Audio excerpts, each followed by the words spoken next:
ఒకప్పుడు ఇజ్రాయెలీస్ జూయిష్ ఎవరైతే ఉన్నారో వాళ్ళ జనాభా 1 కోటి కూడా లేదు, కానీ ప్రపంచం అంతా కూడా ఆర్థికంగా ముందుకు పోయి అమెరికాకు పోయినా ఏ దేశానికి పోయినా శక్తివంతమైన జాతిగా జూయిష్ ఉన్నారు. 2047కి జూయిష్ను కూడా మించిపోయి నెంబర్ 1 జాతిగా తెలుగు జాతి ఉండాలనేది నా ఏకైక లక్ష్యం.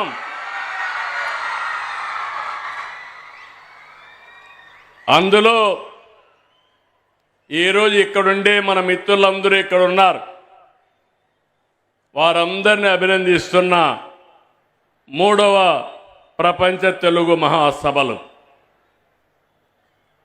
ఈ సభల్ని నిర్వహించినటువంటి ఆర్గనైజేషన్ని మనస్ఫూర్తిగా అభినందిస్తూ ఇప్పుడే కొన్ని విషయాలు మాట్లాడారు.